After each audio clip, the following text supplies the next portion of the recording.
estáis? Mi nombre es Juan Jesús Vallejo, soy periodista, escritor y el director del programa Noche de Misterio en Caracol Radio. Pasaron de ser diosas a ser brujas en apenas unos siglos. La antigua sacralidad femenina, con figuras tan importantes como la diosa Isis en Egipto, cuyo culto se expandió por todo el Mediterráneo, como la figura que representaba la gran dadora de vida.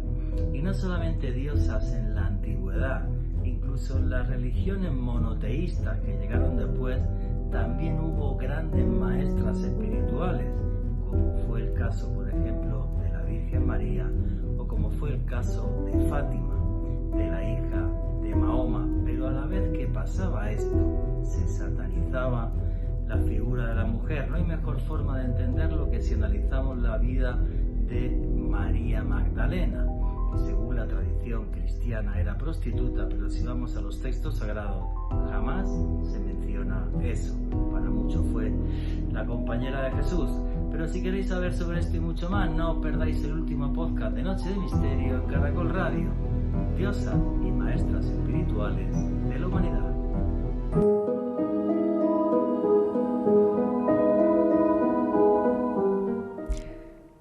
En la antigüedad se adoraba el sagrado femenino, la grande diosa, la Venus. La mujer representaba la fertilidad, la magia, la sabiduría. Sin embargo, en pocos siglos, las mujeres pasaron de ser diosas a ser brujas.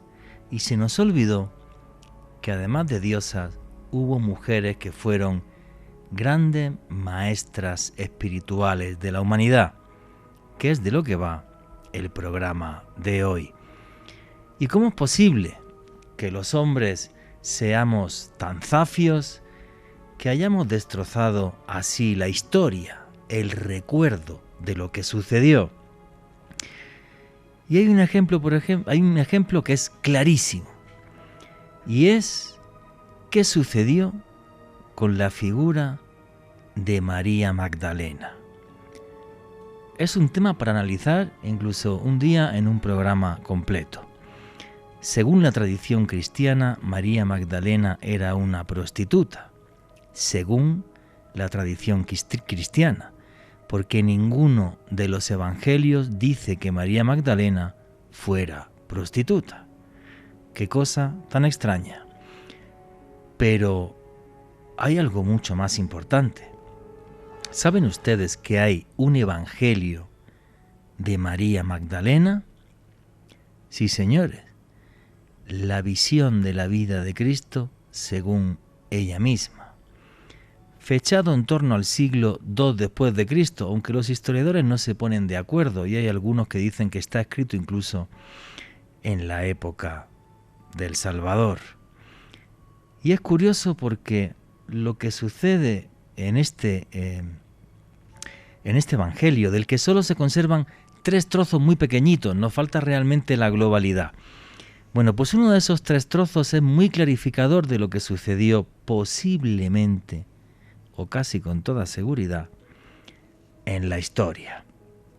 Aquí, en el evangelio, uno de los 3 trozos, hay un momento en el que Pedro, muy enfadado, le dice a María, le pregunta, ¿cuándo nos vas a contar las palabras que Jesús solo te dijo a ti?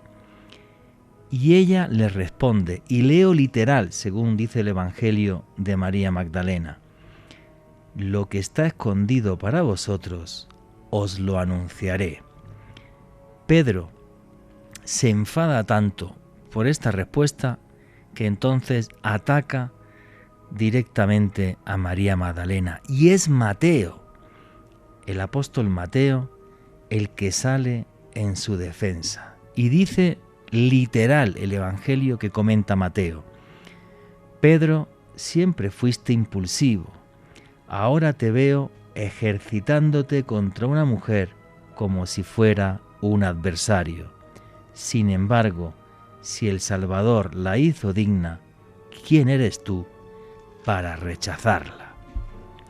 Es curioso que al principio del cristianismo se hablara con total normalidad de esa figura tan importante de María Magdalena. Solo nos quedan 3 trozos de ese evangelio. Muchos defienden que era incluso la esposa de Jesucristo. Y es curioso porque, por ejemplo, al comienzo de la Iglesia, cuando se hablaba de todo y los dogmas no estaban claros, el obispo Prisciliano dejaba que las mujeres dieran misa. Curiosamente, Prisciliano fue el primer asesinado o mandado a ejecutar en la historia por la Iglesia Católica. Pasaron de ser grandes maestras, de tener una tremenda importancia en lo espiritual, a ser brujas. Y el hombre se quedó con el poder durante 2000 años. Creo que es la crónica de una historia injusta. Y un programa como el de hoy lo que sirve es para rescatar esa otra historia en la que aparecen mujeres y diosas que fueron las grandes inspiradoras de la humanidad. Todos venimos de una mujer. Sin las mujeres no somos nada. Buenas noches, noctámbulos.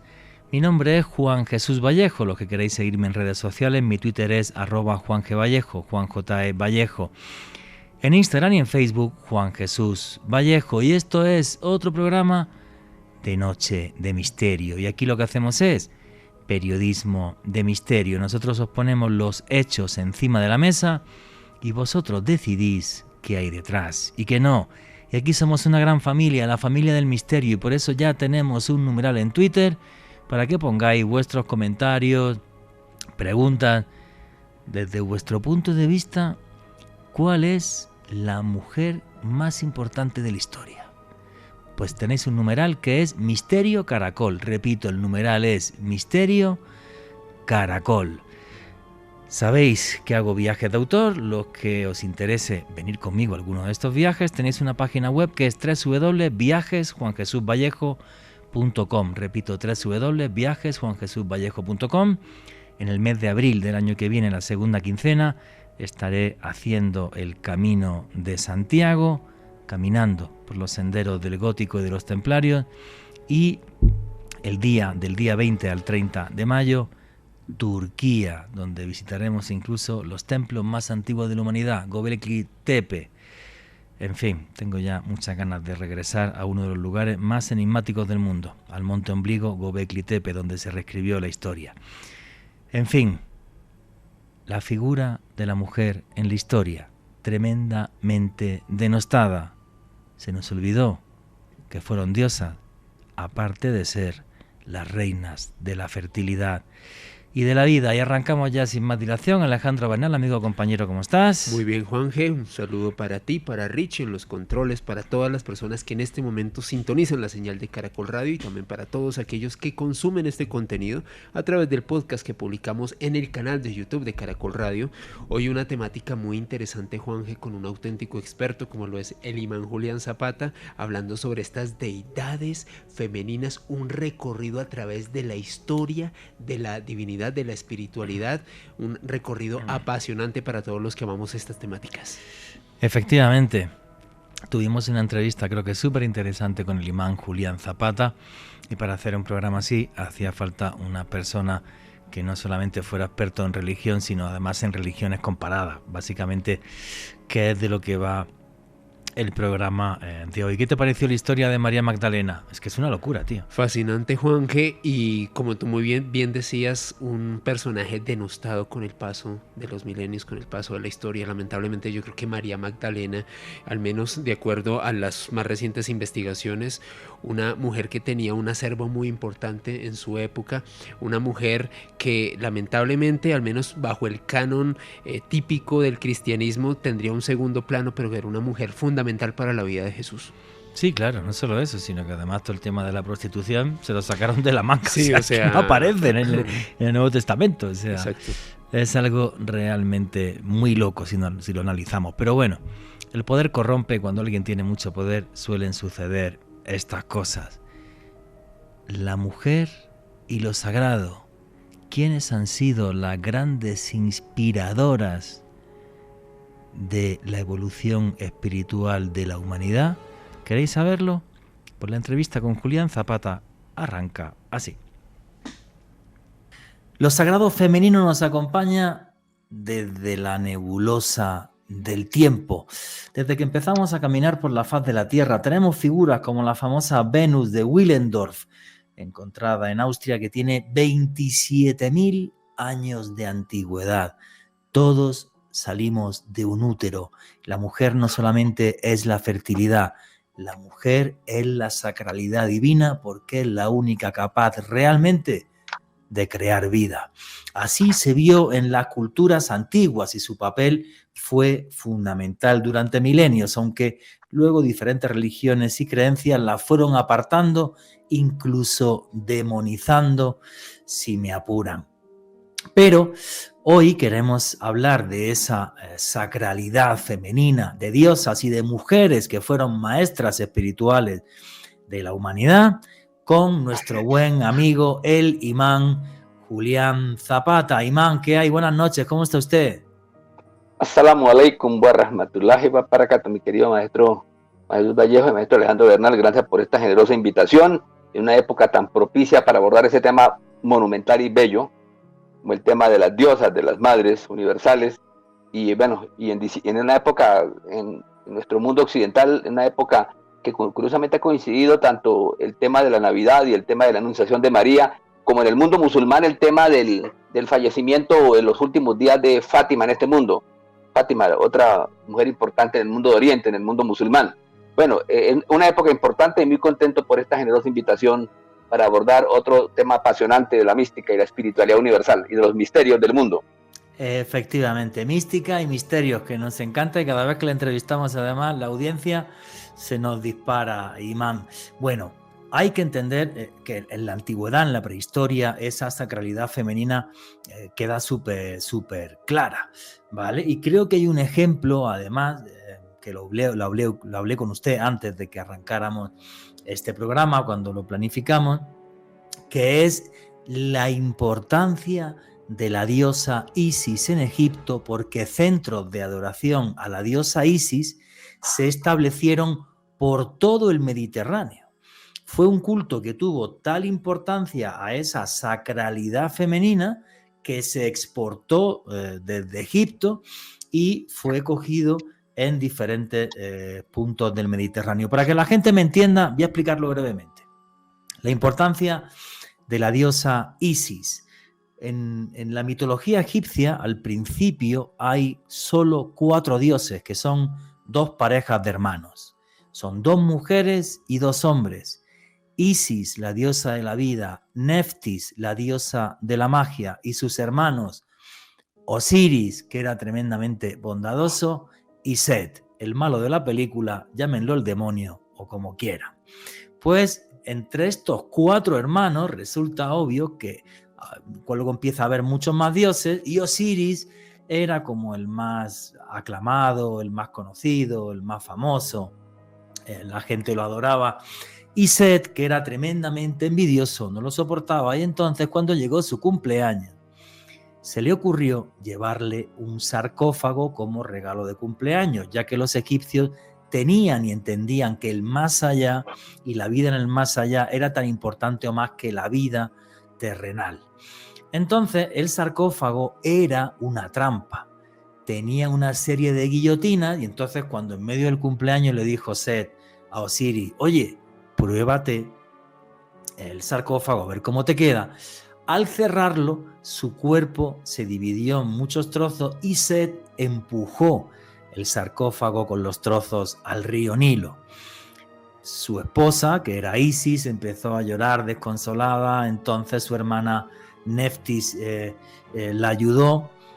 Y hay 2 versiones de la leyenda, ¿vale? Hay una versión que es que en el delta del Nilo, y Neftis, que era la diosa de la magia, estaba intentando recomponer el cuerpo de Osiris, pero llegó Set y lo trituró todavía mucho más el cuerpo, pero de todas formas Neftis, que era la diosa de la magia, fue capaz de juntar su energía vital con la del dios Osiris muerto, y de ahí nació su hijo Horus, que era un guerrero.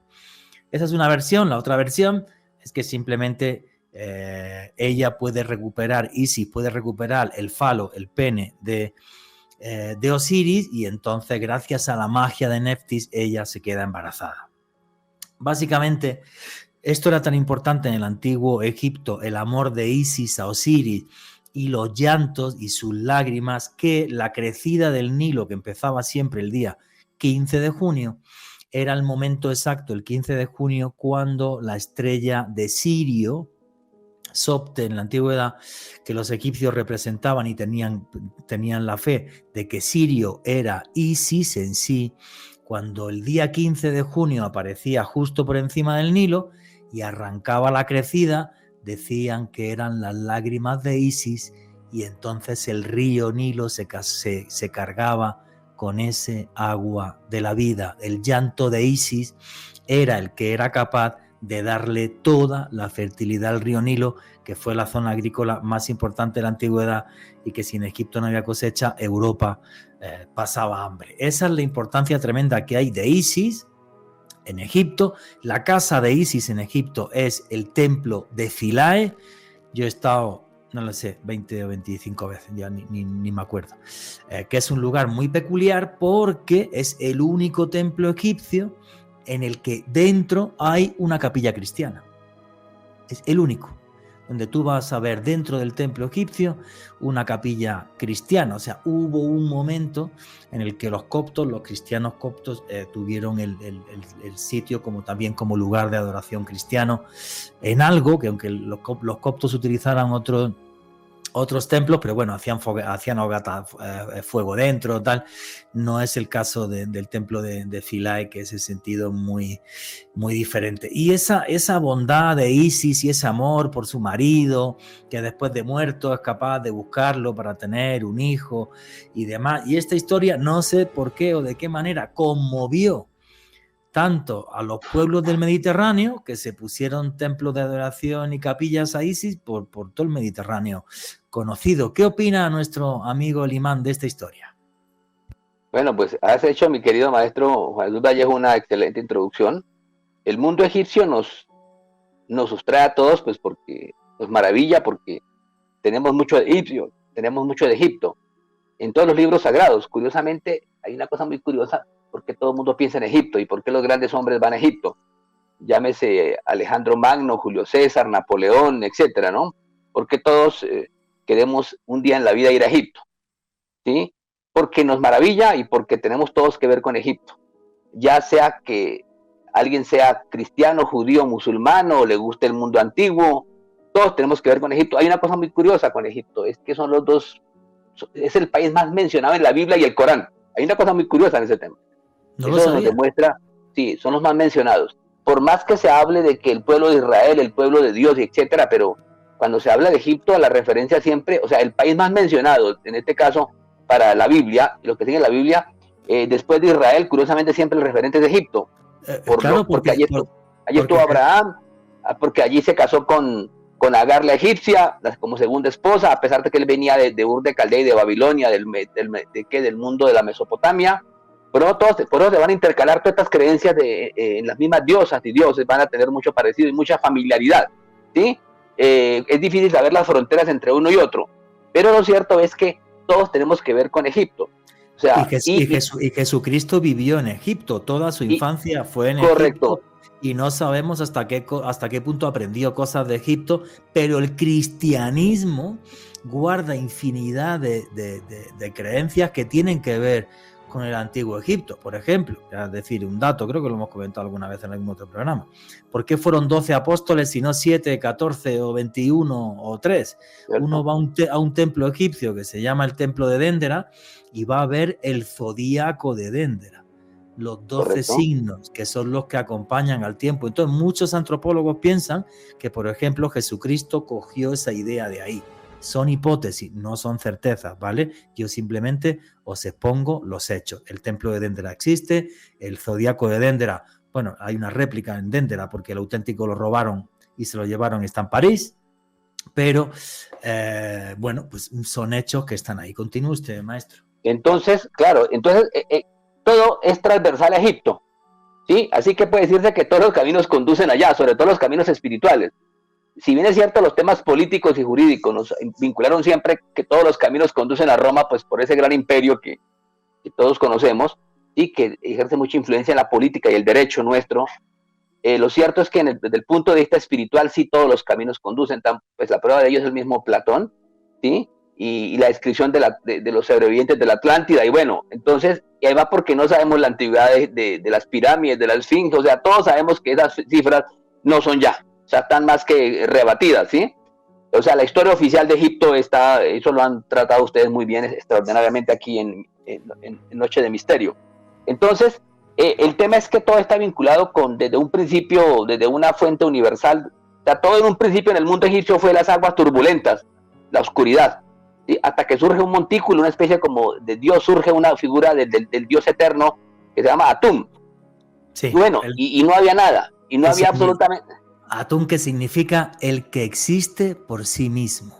Correcto, correcto. Y eso ya, el decir que existe por sí mismo, eso ya nos trae referencias claras con la Biblia y el Corán, ¿no? Con el Dios único. O sea, eso demuestra que siempre existió un Dios único, independiente de cuáles han sido sus creaciones. Lo cierto fue que él miró un día, porque es bueno hablar de mitología como extraordinariamente hizo la introducción del maestro Juan Jesús Vallejo.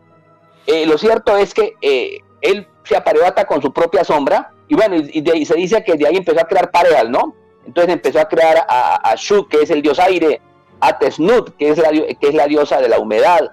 Y bueno, lo cierto es que de las lágrimas de Atum, además porque hay una historia que dice que los mandó a buscar, a recorrer el mundo, mandó a Shu y a Tesnut a mirar qué había por el mundo. Y él triste porque no aparecían, bueno, lo cierto, le dio un ojo, hasta le dio un ojo como guía. Ahí está el famoso ojo que se ve en todas las tradiciones espirituales de Egipto. ¿Sí? El ojo de Horus, pero bueno, eso es una historia más larga. Ahora si quieres se la cuento. Más larga, ¿sí? Entonces, sí, correcto. Entonces, el ojo de Horus tiene que ver con ese ojo antiguo de Atum, que un día pues mandó a sus hijos Shu y Tesnut a recorrer el mundo. No aparecieron, y bueno, en un momento que se preocupó tanto porque no aparecieron y empezó a derramar lágrimas, y de ahí surgieron los seres humanos, el hombre y la mujer, dicen, ¿no? Entonces, lo cierto es que de estos famosos dioses, de esta dios del aire Shu y de Tesnut, la diosa de la humedad, pues surgieron otras parejas, ¿no? Después vino Geb, que era algo así como la tierra, y Nut, que era el cielo, una diosa famosa que tiene la forma de todo el horizonte y de la cúpula celestial, Nut. Sí, está en todos los templos egipcios aparece la diosa Nut, donde mejor se ve el simbolismo. También es el templo de Dendera, que han restaurado la primera sala, y entonces verás que lo que aparece es como Nut por la noche ingiere el sol, se lo come y a la mañana sale por su vagina, ¿vale? Correcto. Entonces, y aquí vamos a ver siempre el tema del eterno femenino, porque entonces ya vemos que en todas las creaciones de Atum, entonces te aparece Shu, la diosa del aire, o el caso de Nut, y luego pues viene pues una hija de Nut y de Geb, por supuesto, pues son estos hijos que tú mencionaste al principio, Osiris, este dios magnánimo, Neftir y Horus, correcto. Todos estos temas, el Horus ya el mayor. Entonces, claro, el tema que uno empieza a mirar es ¿por qué tan recurrente el tema de la Madre Celestial, la Madre Eterna? ¿Sí? ¿Por qué?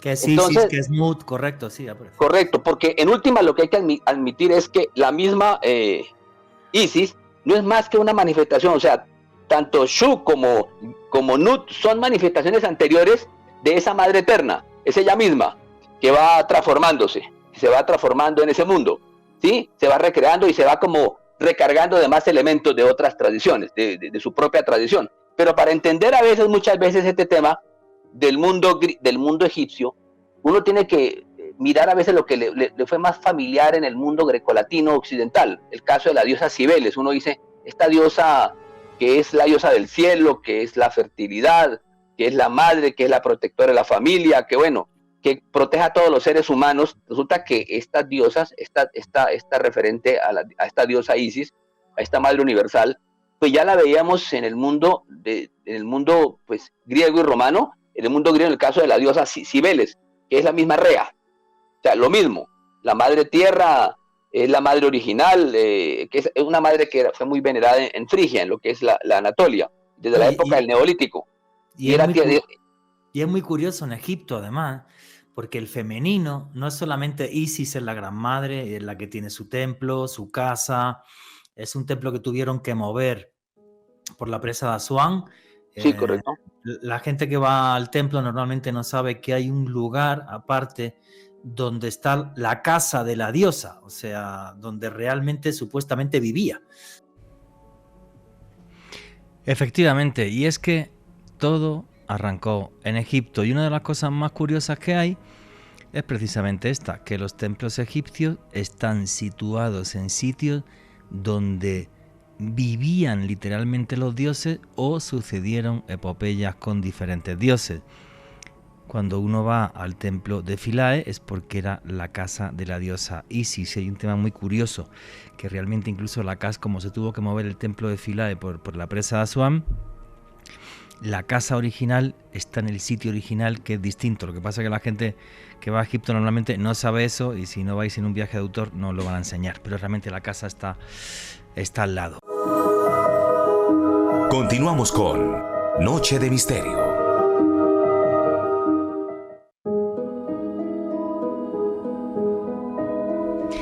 Y aquí seguimos en Noche de Misterio, vuestras preguntas y comentarios a través del numeral Misterio Caracol. Y os estábamos hablando de la diosa Isis, la diosa que era la que representaba la fertilidad en el antiguo Egipto. Y ojo con esto, que para los egipcios sí vivió realmente. No es una metáfora de un dios etéreo y tal, no, para ellos sí vivió en la realidad, que es lo que está defendiendo también el imán Julián Zapata, y la entrevista con él continúa así. Y eso quedó, eso está en otro emplazamiento, la gente normalmente no va a ver eso, así entiende la gente que es un viaje de autor. Es cierto, entonces, sí, porque el viaje por Egipto es el viaje a lo femenino. En últimas, sí, claro. Cuando uno recorre. Y le iba a decir, no es solo Isis, es que, por ejemplo, Hathor, ¿vale? Que es la diosa anterior a Isis. De la creatividad, de la fiesta, de la danza, de la música. Tiene Correcto. Su templo en Dendera, que es donde se hacían las cartas de astrología y están los astros. Pero fíjese, también el femenino en Egipto puede ser castigador, porque la diosa Sekhmet, que tiene cabeza de león, estuvo a punto de acabar con la humanidad, que es la diosa de la guerra, la diosa guerrera. Correcto, de acuerdo, eso lo vamos a ver con la diosa Kali en el mundo. Hay momentos en que en el mundo de la India aparecen diosas benévolas, como Lakshmi, como luego castigadoras, ¿sí? Y bueno, esta diosa león en Egipto es muy claro, todo indica que tanto esta diosa león, que después se transforma en gato, ¿sí? Y ya una figura más protectora de la familia, de Bastet, concretamente, ¿sí? Ya toma otras figuras más angelicales y más cercanas a los seres humanos, como que esta madre se va tornando cada vez más dulce, ¿sí? Hasta llegar a lo que nosotros tenemos de los imaginarios, como el caso de la visión de Isis, ya muy, muy cercano a lo que es la visión en el mundo occidental cristiano de María o de Fátima. Lo cierto es que cuando uno empieza a mirar estas mujeres, uno tiene que retrotraerse a figuras como el caso de Deméter, una famosa hija de Cronos y Rea, ¿sí? Que a su vez habían sido hijos de Gea y Urano. Lo cierto es que hay unas madres muy importantes en el mundo griego, que son el caso de Deméter y Proserpina.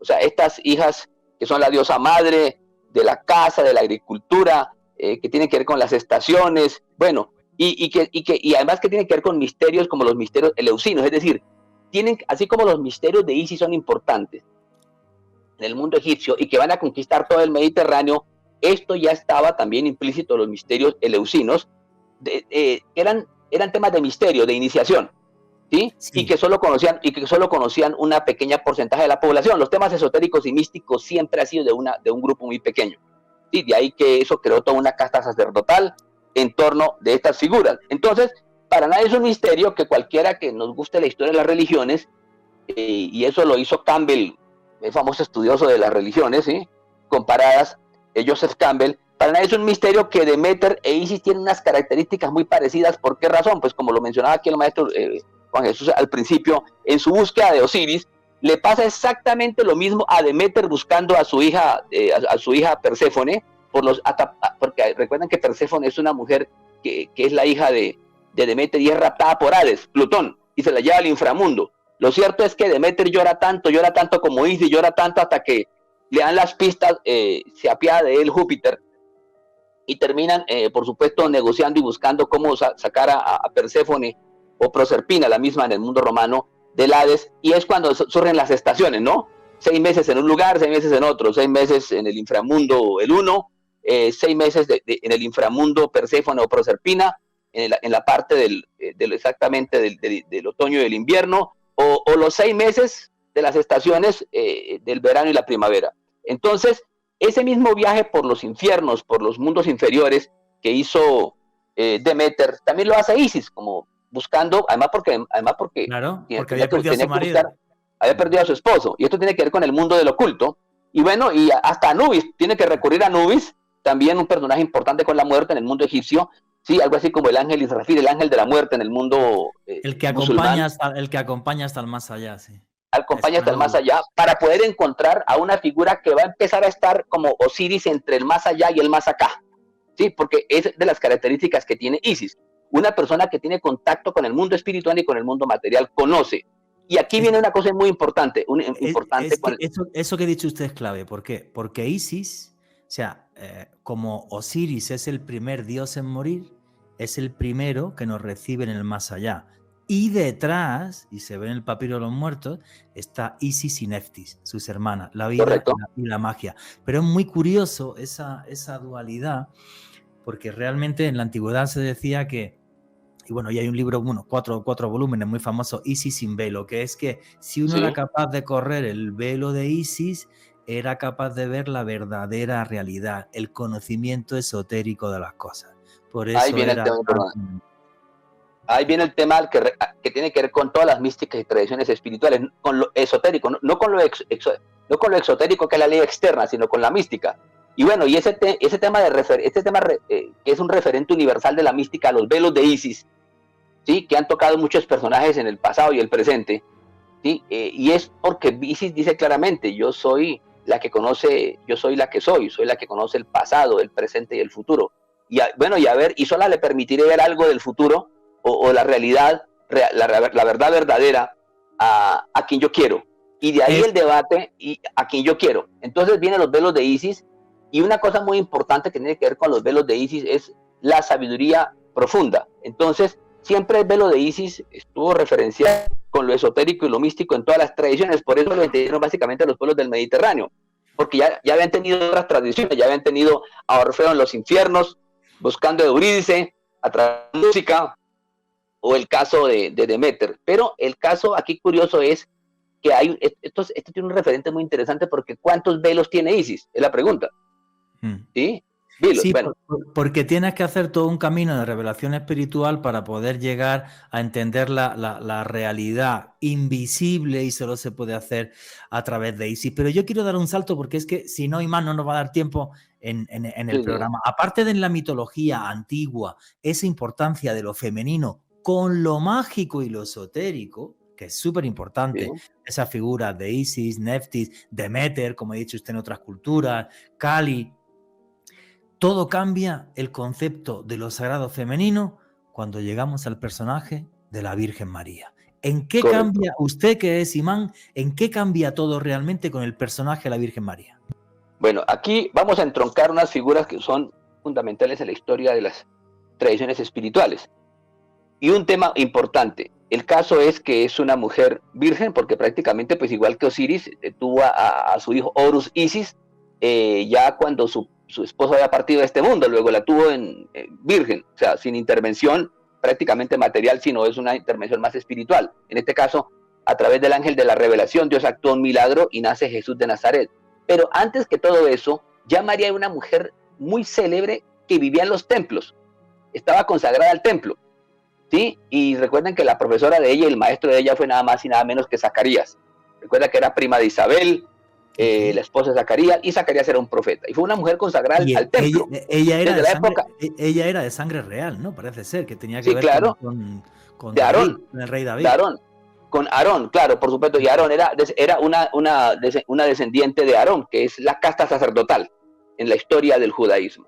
Entonces, lo maravilloso de esta historia es que ella es consagrada por su madre Ana, que es una mujer santa también a su vez, otra figura femenina importante en la Biblia, y por su padre, Joaquín, y ella es consagrada al templo, porque ellos esperaban un hijo, no nació un hijo sino una hija. Ellos habían prometido que el que naciera la consagraban a un templo, a la divinidad, a Dios. Bueno, lo cierto es que María, en todo su trasegar, ocurre un fenómeno interesante.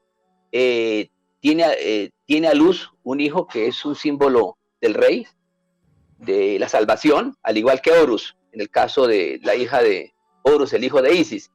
Pero hay algo muy curioso, hay algo que la acompaña en todo este trasegar. Además la acompaña un superángel, el ángel Gabriel, el ángel de la revelación, un ángel importante que es el ángel del conocimiento agente, ¿sí? Un ángel del intelecto.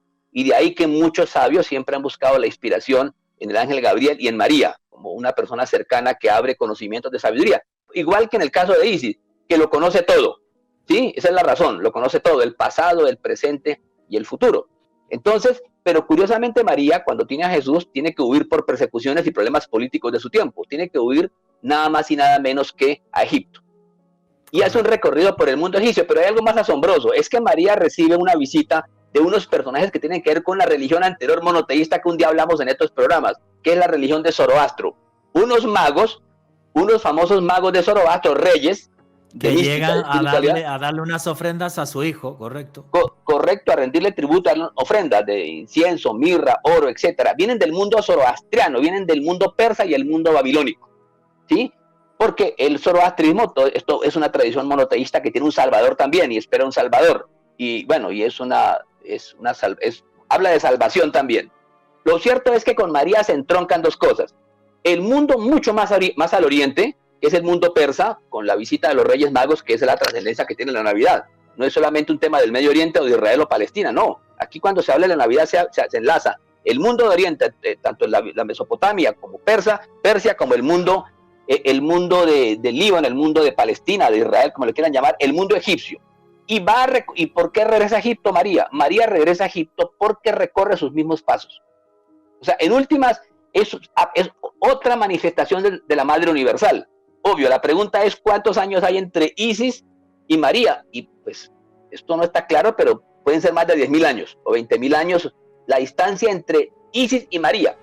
Entonces María, al huir de las persecuciones del rey Herodes, y además porque los Reyes Magos pusieron nervioso a Herodes y todo ese tema, ¿sí? Con su visita, pues se refugia en Egipto. Entonces lo de Egipto no fue casualidad, ¿sí? Entonces se refugia en Egipto, y en Egipto hace un recorrido, pues, por sus antiguas tierras que le son familiares. Y además, pues, se sabe que María es una persona que tiene las mismas características de la gran maga, también, ¿no? Es una mujer sabia, que conoce el pasado, el presente y el futuro, que protege a su hijo y protege la misión de su hijo, como el caso de Isis, que protege la misión de Horus, y es la protectora de todos los faraones. Hay que recordar que es la protectora de todos los faraones, ¿sí? Entonces, es la madre del mundo.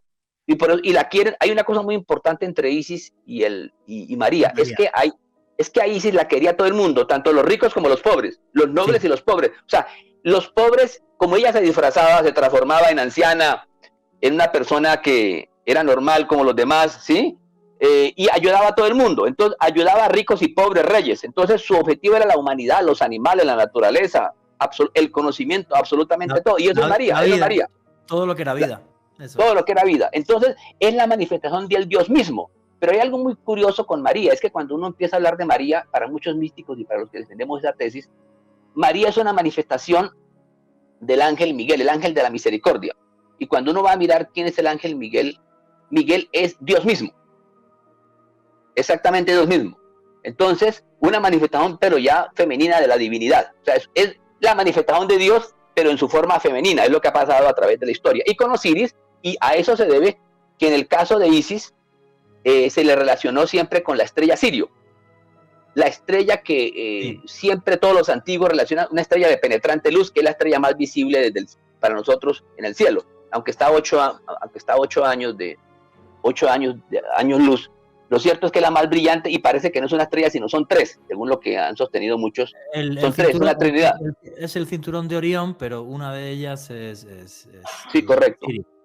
Entonces a Sirio siempre se le simbolizó con Isis, y fuera de eso a Osiris, que es la otra pareja, que es la sabiduría y el conocimiento eterno, se le relacionó con Osiris, y Osiris es nada más y nada menos que Canopus, la estrella Canopus, que están muy cerca, como 30 grados más abajo. ¿Esto por qué es importante? Porque muchos templos, como el de la Meca, están en dirección a Canopus, ¿sí? No entonces, sí, está en dirección a Canopus. La parte del rectángulo principal está en dirección a Canopus, y de hecho los pueblos antiguos de aquí en América, en el altiplano, tanto de Bolivia como del Perú, siempre se relacionó a la estrella Canopus como a la guía de los caminantes, la guía de los viajeros, es decir, los templos construidos en dirección hacia Canopus, ¿sí? Entonces, uno va a ver esta pareja en todas las eras de la historia. O sea, uno va a empezar a ver a esa figura en todas las etapas de la historia. La pareja de Horus a Isis, el caso de Isis, ¿sí? Y a Osiris, ¿sí? Entonces, para nadie es un misterio, pues, que la figura de Osiris es una figura vinculada a la profunda sabiduría, que tiene que ver con Elías, Enoc. Hay que recordar, como hemos hablado en otros programas, que el constructor y arquitecto de la Gran Pirámide es Tot, o Hermes Trimegisto. Y Hermes Trimegisto no es más y nada menos que una manifestación, o el dios Tot de Osiris. Es una manifestación del mismo, ¿sí? Entonces, tenemos una figura... Sí. No, sería la versión humana, efectivamente, del dios de la sabiduría, de Tot. Correcto. Que viene de origen griego, ¿vale? Es Hermes Trimegisto, que era el dios de la sabiduría, el que lo conocía todo. Pero hay un tema, metiéndonos en el tema de María, es curioso porque para mí, bueno, Isis es la gran dadora de vida en el antiguo Egipto, también es todo bondad, sigue a su marido, engendra un hijo que es capaz de acabar con el mal, que eso es súper importante, es capaz de acorralar a Set, y en cambio María yo la veo de una forma distinta. También me gustaría la opinión de Alejandro Bernal, porque la imagen de María en el cristianismo, los que nos hemos educado en el cristianismo, que somos todos, aunque usted sea musulmán, siempre es como la súper bondadosa. Los milagros ocurren más en los lugares marianos que en sitios que tienen que ver incluso con la vida de Cristo. Si te vas a Jerusalén, ocurren mucho más en los milagros. Por ejemplo, bueno, Fátima solo hay uno, pero en Lourdes hay 69, si no iban ya 70 milagros reconocidos por la Iglesia. Ahora fijaros a nivel mundial lo que está pasando en Medjugorje. O sea, es como si a través de las apariciones marianas, la misma figura de María para los creyentes y para los que no, da igual, porque sigue teniendo una cantidad de misterio tremenda lo que pasa en estos lugares, es como si siempre nos quisiera recordar: nunca olvidéis que hay luz, que hay bondad en el mundo, que te puedes curar, que te puedes salvar, que te puedes transformar. ¿Cómo lo ve usted, Imán? Y luego la opinión también de Alejandro.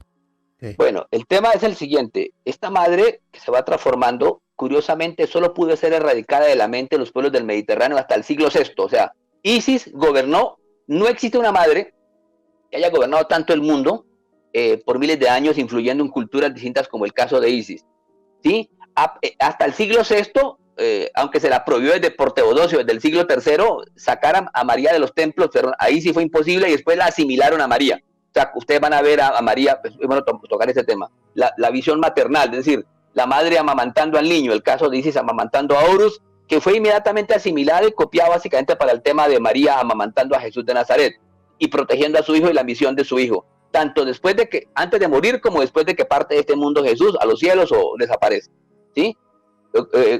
Cuidando su misión histórica, ¿sí? Por eso se va para Efeso, del que hablaremos en su momento, para entroncar otra madre que es el mundo de Deméter, el mundo del templo de Diana, Artemisa, toda esta diosa que tiene muchos senos, ¿sí? Entonces, ¿por qué es importante ahora el tema de María en la historia? Porque María es una recapitulación de todas las diosas maternas y las madres universales que preexistieron.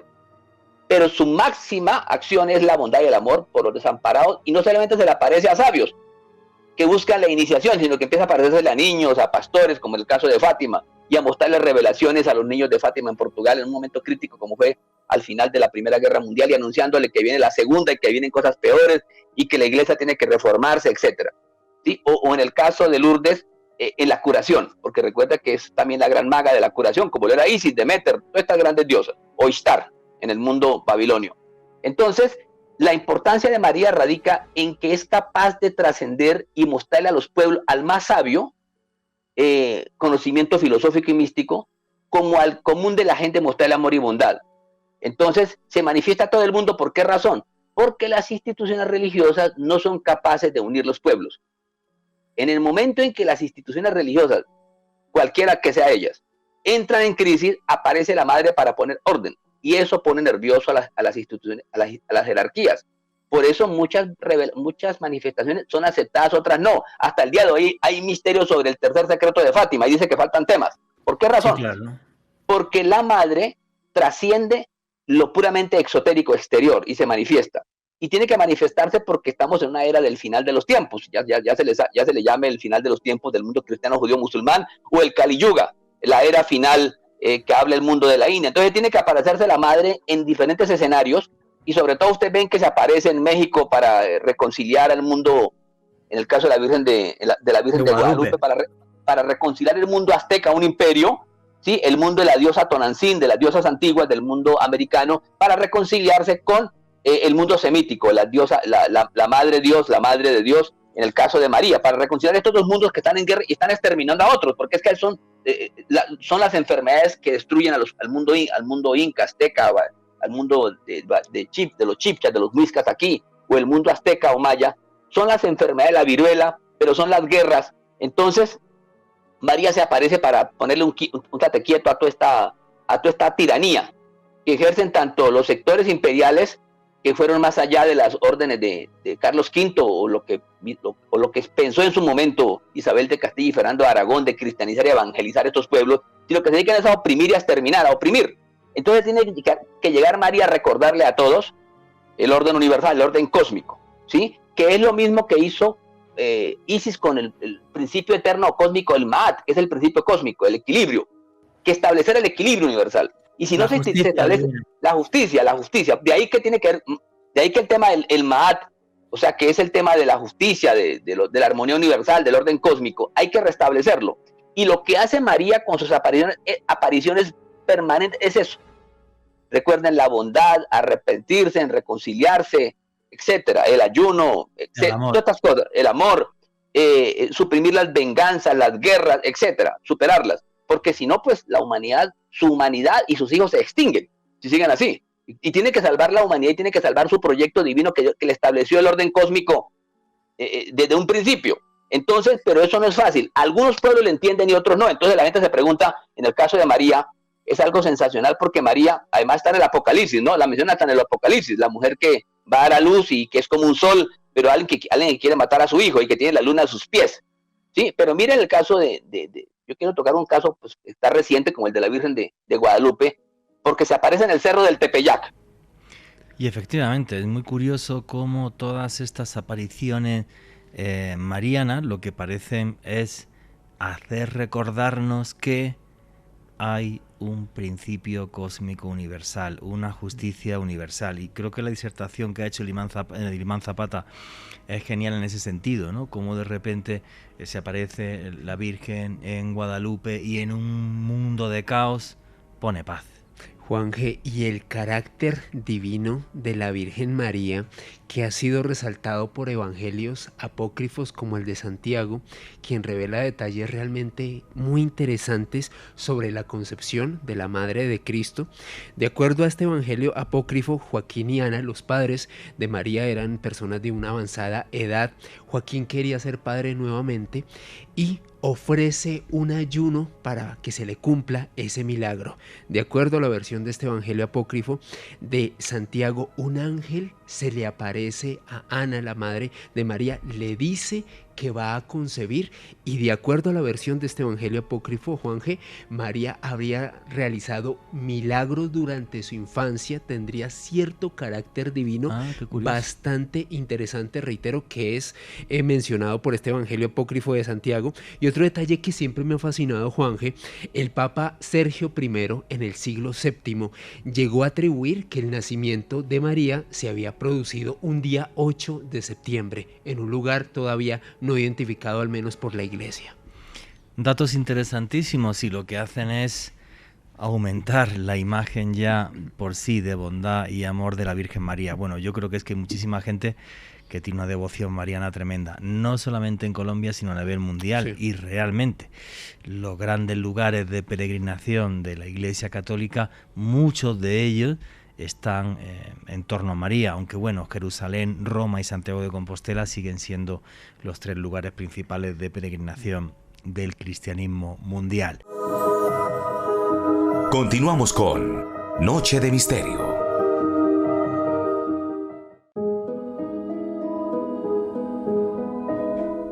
Y aquí seguimos en Noche de Misterio. Vuestras preguntas y comentarios con el numeral Misterio Caracol. Y os estábamos hablando de la importancia de la Virgen María y de sus apariciones para recordarle a la humanidad que hay un orden cósmico superior a lo que hacemos aquí en la Tierra. Y la entrevista con el imán Julián Zapata continúa así. Un cerro que era el lugar de un templo de una diosa antigua, de una madre antigua, Tonantzin, ¿sí? Que tiene carácter de bondad, pero también es aterradora, es de la guerra, ¿no? También es fuerte, es una madre guerrera, como la que vimos la diosa Leona en el mundo egipcio, Kali, la diosa Kali. Entonces, esta madre tiene que tornarse puro amor, pura bondad y misericordia. Y además, todo el mundo la encuentra con cariño. Entonces, por eso se dirige a Juan Diego, allá en México, y le dice, Juanito, le dice Juancín, le llama cariñosamente, le dice, yo soy tu madre. No, pídeme a mí que soy tu madre.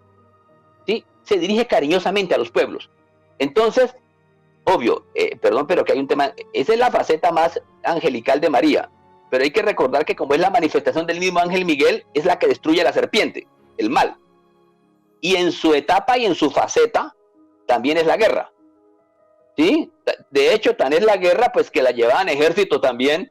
En México, aquí no es sino ver en México como desde Hidalgo, de Morelos, etcétera, hasta los grandes liberales, todo el mundo quería a Tonantzin o a Guadalupe en sus ejércitos. O sea, también hay que recordar que están los ejércitos cristianos, ¿no? Hasta contra los musulmanes, y se invoca a María, allá en famoso en Lepanto, en todos estos temas de las guerras entre turcos y católicos, pues aparece también en los barcos, grandes barcos, aparece la figura de Guadalupe y María, como una invocación. Sí. Para proteger a los ejércitos cristianos. Y todo el mundo la invoca para la paz o la guerra. La invocan para la paz o la guerra.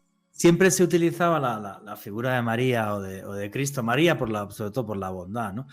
En momentos de guerra, para sacralizar el acto de ir a pegarte de espadazos con alguien, que no tiene que ser agradable. Entonces creo que esto ha sido una constante, bueno, pues absolutamente en toda la historia, aunque quizás no sea ni mucho menos el papel fundamental de María, y luego se lo dimos los seres humanos cuando estamos en los momentos de guerra, pero sí es muy curiosa esa transformación, ¿no? De esa primera sacralidad femenina, que era Isis, que tenía un montón de magia alrededor y demás, y que te podía llegar a hacer, a través de lo esotérico, ver el más allá, mientras que María es mucho más bondad, amor, desde mi punto de vista, pero nos falta la opinión de Alejandro Bernal. Tú que te has criado también en un ambiente cristiano, ¿qué opinas de la figura de la Virgen María? Pues Juanje, bueno, yo me crié en un ambiente adventista, que es bastante particular per se, y es muy interesante porque, pues por un lado mi madre adventista, mi abuela pues católica de toda la vida, y en ese aspecto pues siempre mi abuela vio a la Virgen María como una figura de absoluta bondad, una gran madre que era protectora, que era guía, a la cual te podías encomendar cuando surgía alguna vicisitud en la vida. De hecho, yo recuerdo mucho, Juanje, una práctica que hacía mi abuela cuando comenzaba a haber tormenta en Bogotá, caían muchos truenos, se invocaba a María Auxiliadora y decía María Auxiliadora, protégenos de todos los truenos. Tenía esa gran fe y a través de ella aprendí, y al menos hasta nuestros días, si bien yo soy pues una persona que de pronto no soy tan seguidor del canon cristiano, siempre he considerado la figura de María como un gran puente entre la divinidad y nuestro mundo. Uno de estos seres, Juanje, que ha logrado, digamos, trascender ese halo eterno y etéreo y poder comunicarse con nosotros, darnos mensajes, darnos esperanza en diversos momentos de la vida. Y yo creo que el gran fin, tal y como lo decía el maestro, el imam Julián Zapata, ha cumplido como una labor de equilibrio, de equilibrar las cargas, el momento de desesperación, de dar luz, de dar esperanza, de dar perspectivas en momentos en donde quizás es necesario brindar advertencias, también lo ha hecho. Entonces, para mí María ha sido un gran puente entre la divinidad y nosotros. Eso que has dicho me parece clave, ¿sabes por qué? Porque has relatado y has descrito a la Virgen María como el gran mensajero de Dios, que desde hace siglos es lo que es, por todas las apariciones marianas, por Lourdes, por Fátima, por Guadalupe. O sea, se ha convertido. Lo que sorprende. Se ha convertido usted que sabe de religión más que yo, en una especie de arcángel Gabriel, era el mensajero, ¿no? Juraría, ¿no es Gabriel?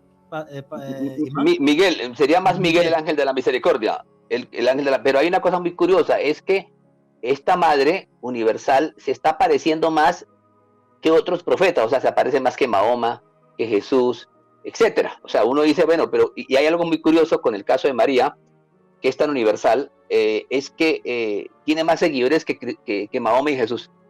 ¿Por qué? Pues porque tanto musulmanes, si ustedes suman todos los cristianos, obvio, más los católicos, tanto ortodoxos como los católicos romanos, porque son muy marianos, y otras corrientes, si se suman los 2.300 o 400 millones de cristianos en el mundo, y se suman los 1.900 millones de musulmanes, pues todos suman más de la mitad de la humanidad de la tierra, es decir, y todos siguen a María, unos más que otros. En el caso nuestro, pues en mi caso soy un musulmán mariano, y digo con orgullo que me considero el primer musulmán mariano de América Latina, porque vengo hablando de esa teología desde hace más de 30 años, y porque es fundamental para nuestros pueblos y para la reconciliación de las tradiciones abrahámicas, la figura de María es fundamental. O sea, María aparece para reconciliar las tradiciones de la Biblia y el Corán, especialmente, y también para entroncarnos con otras culturas y tradiciones espirituales del mundo americano, como con el lejano oriente. Quiero comentar esto que está diciendo el imán porque es de suma importancia. Me explico. Para los egipcios, su Guadalupe, ¿vale?, es Santa María de Zeitún. Las apariciones marianas más famosas del siglo XX, no solamente en Egipto, sino incluso fueron portadas del periódico New York Times. Hizo una fotografía del ser de luz que se apareció, que fue portada a New York Times en el abril de 1968. Yo voy a Santa María de Zeitún con mis grupos todos los años a Egipto, cosa que no hacen los viajes convencionales, y en Santa María de Zeitún siempre hay musulmanes que van para hablar con María. En los mismos guías que yo tengo, que son musulmanes, respetan total y absolutamente la figura de María. A nadie en el mundo musulmán, por lo menos el que yo conozco, el sunnita egipcio, que lo conozco muy bien, todos tienen devoción por María, la respetan tremendamente y todos entienden perfectamente lo que dijo Mahoma, que Jesús fue otro profeta más, no el hijo de Dios, pero sí otro profeta más. Y la figura de su madre para los musulmanes, ya le digo, respeto total y absoluto por todo. Pero imán, como no quedan muchos minutos, aunque sea un salto vertiginoso, yo no puedo terminar esta entrevista sin preguntarle, que de eso sí es verdad, que soy un completo neófito, por la figura, la importancia de Fátima para el mundo musulmán. ¿Quién es Fátima? Sabemos que es una hija de Mahoma, pero ¿por qué Fátima es tan importante para el mundo musulmán? Ya hemos hablado del mundo antiguo, la figura de Isis, de Meter. Bueno, Isis es que para mí fue, digamos, la más universal en Occidente. Luego la Virgen María, pero se nos olvida Fátima. ¿Por qué es tan importantísima Fátima? Aquí viene la otra pieza del ajedrez, del puzzle. La última gran manifestación universal de esa madre universal, llámele Demeter, Cibeles, Ceres, llámesele Isis, Ishtar, Astarte, etc. Sí, Guan Yin, Durga en el mundo oriental. El enlace último y la última gran manifestación de esa madre universal se llama Fátima Azahra. Fátima, la más luminosa, la más brillante se le llama, la señora más brillante que el sol. que es realmente el debate de Cova de Iria en Portugal en 1917. Por ejemplo, cuando los musulmanes ven la historia de las manifestaciones de la Señora de la Luz, porque ella no da un nombre propio, sino es la Señora de la Luz, los pastores la identifican con la Señora de la Luz. Cuando los musulmanes escucharon esa historia, dijeron, ahí se apareció, fue Fátima. Y se apareció en un pueblo llamado Fátima, en Portugal, un sitio en el que vivían cristianos, musulmanes, gente de diferentes tradiciones místicas, espirituales, como templarios, etc. Entonces, para los musulmanes, quien se apareció realmente en Fátima, fue Fátima, la hija del profeta, que había unas profecías sobre el tema siglos, más de 1000 años antes, sobre el tema. Perdone que le corte, pero ¿cuál es realmente la historia de Fátima que bueno, la Fátima. En el Islam? Porque Fátima es hija de claro. Mahoma. ¿Y qué sí, es la hija menor. Es la hija menor de Mahoma, pero pasa lo siguiente. Es la hija menor de Mahoma, pero es la única que le sobrevive con familia e hijos. O sea, todos los descendientes de Mahoma vienen de Fátima, la más luminosa. Y Mahoma decía que ella era la señora de las señoras del universo. Es decir, le dieron un título muy complejo. La señora de las señoras del universo.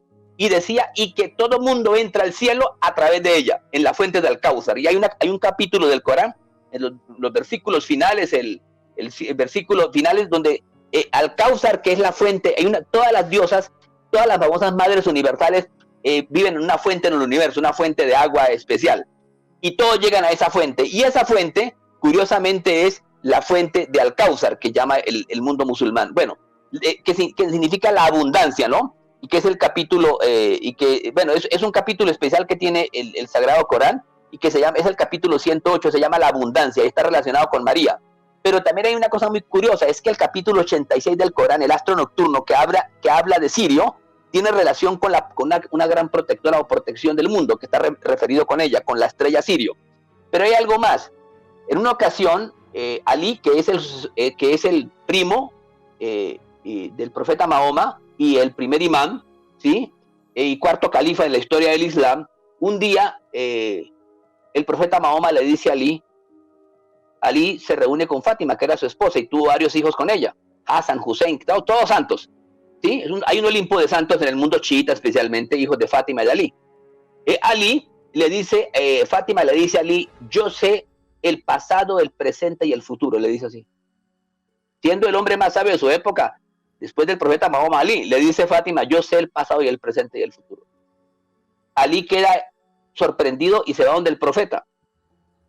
Y antes de que el profeta, pues lo saluda, antes de que le cuente al profeta lo que acaba de decir su hija Fátima, le dice el profeta Mahoma a Ali, sí, Ali, Fátima sabe el pasado, el presente y el futuro. O sea, todo el mismo debate de ISIS. El mismo debate, yo sé el pasado, el presente y el futuro, y solo pueden acceder a mí a los que yo les permita el conocimiento. Entonces, pero hay algo muy curioso, es que Fátima en su vida Fátima hizo también cosas como la Virgen María, sí, llenas de bondad y demás. Sí, correcto, hizo algo espectacular.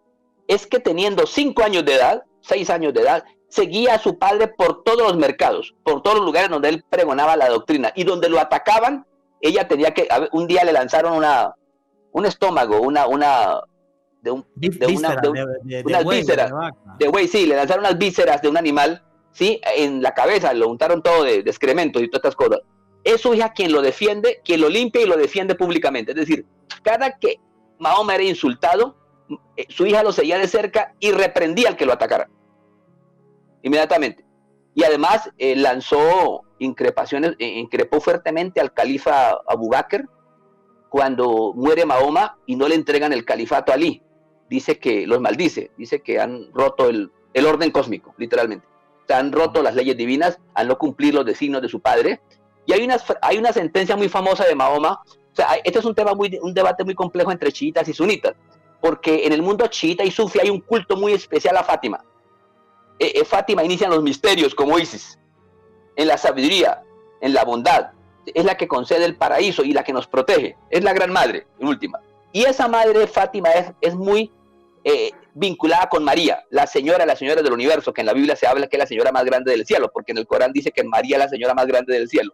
Bueno, lo cierto es que Mahoma viene a aclarar todo eso, y viene a vincular, y siempre vinculó a María con Fátima, como vinculó a Elías con Ali. O sea, el mismo Osiris, el caso de Osiris, en este caso de los Osiris era Ali, para Fátima, ¿no? Entonces siempre esa figura de Fátima es importante porque es muy polémica, porque la ortodoxia musulmana ha tratado de ocultarla. Es decir, así como la ortodoxia cristiana trató de ocultar a Isis, trató de ocultar a las grandes madres y ocultar las funciones de María. A María Magdalena también. Y a María Magdalena. Sí. El tema de las instituciones religiosas musulmanas, judías y cristianas tratando de opacar la función de la Madre Universal les ha costado muy caro.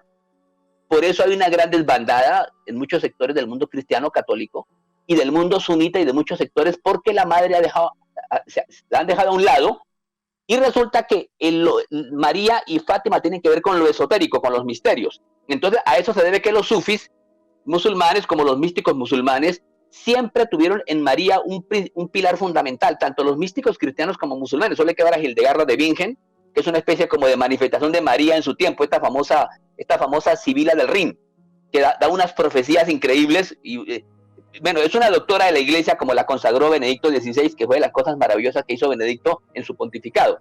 Una pregunta, imán, porque no ¿Sí? nos quedan muchos minutos. ¿Por qué es tan importante y qué significa la famosa mano de Fátima en el Islam? Correcto. Usted dice que los chiitas tienen una imagen de Fátima más importante que la de los sunnitas, he entendido. Correcto. ¿Vale? A un nivel más alto que los que lo tienen. El tema de Fátima en María, Fátima y el Islam, Fátima y el chiismo, es un tema mucho más fuerte que el de los católicos con María. No sabía. Pero más esa fuerte. Mano, explíquenos la mano de Fátima, ¿qué significa y por qué es tan importante en el mundo islámico? Porque supuestamente el mundo islámico no puede hacer idolatría y los símbolos y tal, pero ese símbolo yo lo he visto, bueno, desde en la Alhambra, desde que era niño, allí tienen la mano conforme llega y siempre nos decían, no, esa mano es lo que hace que no entre el mal. Pero no tengo ni idea, cuéntemelo usted. Bueno, el tema de la mano de Fátima, que es tan importante de protección como el ojo, ¿sí? Del mundo egipcio, etcétera, es que en la mano de Fátima, primero para decir que es la mayor protectora, para alejar el mal y los espíritus, la hechicería y la magia negra. Recuerde que la Isis era la gran maga, como María, igual, no hay sino ver los pergaminos del antiguo Egipto y los nuevos descubrimientos de María y su influencia en la historia, como el caso de Fátima. Fátima sería lo mismo, como es la gran maga también. La gran maga. Te protege su mano del mal, pero de la brujería y de la oscuridad. Del mal de ojo, etcétera, que es un tema en el que creen muchos pueblos, el mal de ojo, ¿sí? Del mal que se insinúa, del mal de los jinnes, de espíritus negativos. Bueno, pero resulta que la mano en el Islam está escrita en árabe la palabra Allah. Es decir, en la mano del hombre está escrita la palabra Dios, Allah, como se escribe, o sea, la forma de la mano humana en árabe es la misma forma que tiene en árabe la palabra Allah. Pero fuera de eso hay unas líneas que en una mano están los números de las líneas de la mano que dicen, 18 y en el otro 81. 18 y 81 son unos números que están reflejados en las líneas de las manos en árabe. Y esos son los 99 nombres de Dios y los misterios de Dios. Y eso solo los conoce Fátima. De ahí hay un asunto. A propósito, hay que aclarar que la única que en el mundo egipcio conocía los nombres de Dios era Isis. Le sacó la información al dios Ra. ¿Recuerdan ustedes la historia de la baba o de la saliva de Ra que botaba? Isis cogió barro con la baba de Ra y con el agua del Nilo e hizo la cobra. Y provocó que a Ra lo mordiera una cobra y eran tan intensos los dolores, y Ra le cambió la información de curarlo por los nombres de Dios, los nombres ocultos de Dios, que van a aparecer en el libro de otro personaje importante que hemos hablado, que es el tema de los misterios de Enoch, de los libros de Enoch, donde uno de los debates son los nombres de Dios. O sea, el problema de los nombres de Dios es un debate de la Biblia, el Corán y los libros antiguos. Quien resuelve ese problema y del judaísmo, el Sensema Forash, el verdadero nombre de Dios. Eso lo sabía el sumo sacerdote del Sanedrín, perdón. Entonces, ¿quién sabe los nombres de Dios realmente? En la historia la que lo sabe claramente es la Madre Universal, que es una manifestación del Dios mismo en la parte femenina, es decir, es Dios pero con su rostro femenino. Y eso es lo que está permitiendo el regreso de las diosas, entre comillas, de las grandes madres, y también de lo femenino, del eterno femenino. Todo esto es el eterno femenino del que hablaba Johann Wolfgang von Goethe, el famoso poeta alemán, el eterno femenino. Entonces, ese eterno femenino es el regreso de las grandes madres de la humanidad, de las grandes diosas, entre comillas, y de ahí el debate que hay sobre el feminismo en nuestro tiempo, cuestionando el patriarcalismo. Solo que eso tiene un rostro de sombras más complicado. el feminismo en nuestro tiempo es otro fundamentalismo, es otra cosa que ha degenerado en otra cosa. Eso es fundamentalismo, los patriarcalismos y los feminismos. Pero bueno, lo cierto es que ese regreso de esos feminismos tiene que ver con las madres universales, solo que algunos aspectos positivos, otros negativos en nuestra cultura.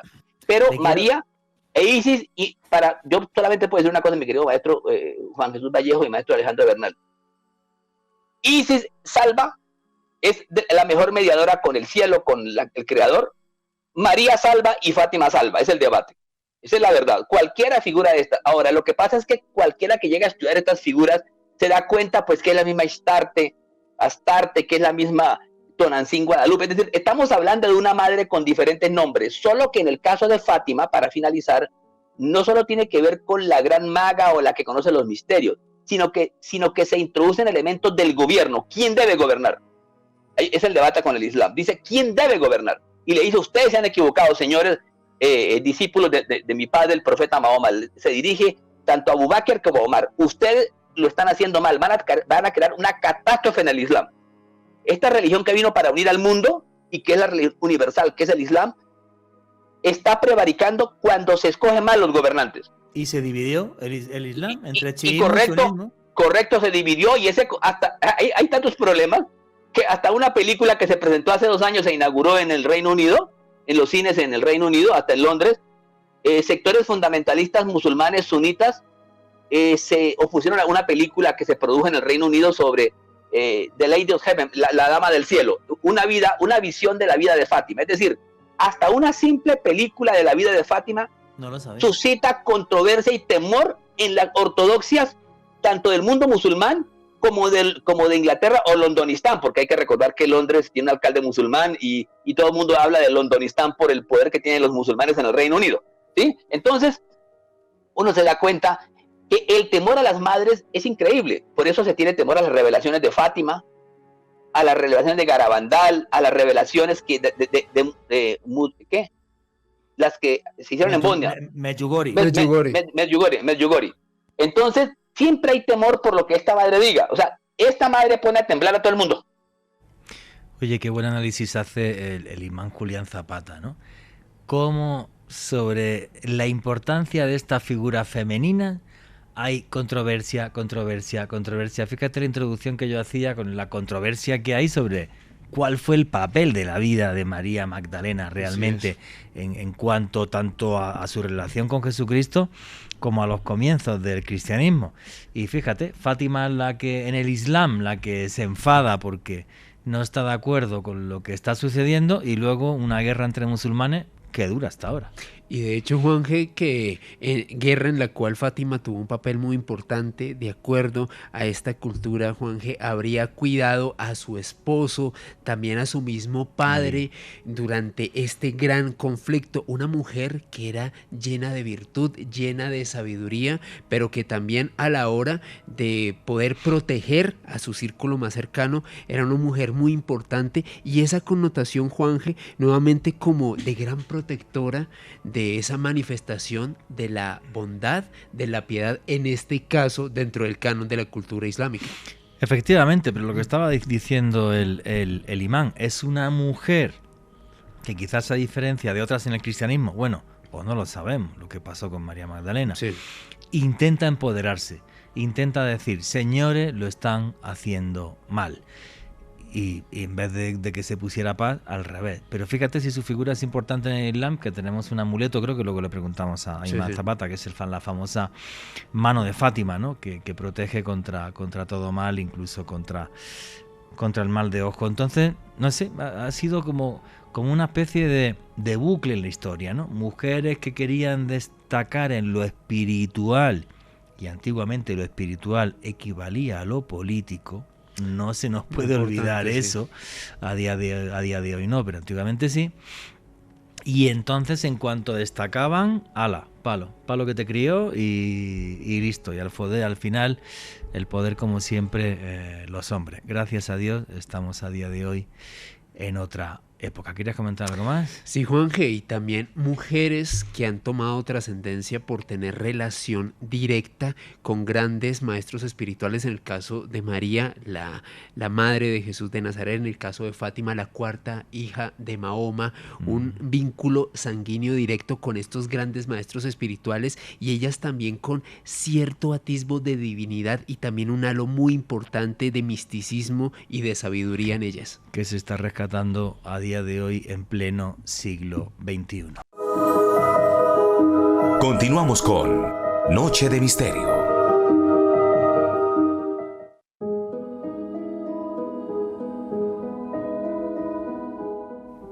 Y aquí seguimos en Noche de Misterio, vuestras preguntas y comentarios a través del numeral Misterio Caracol, hablando de la figura de Fátima, la hija de Mahoma, una mujer fundamental en la historia del Islam, que se enfadó tremendamente porque entendió que los discípulos de su padre no estaban siguiendo los preceptos que él les dejó.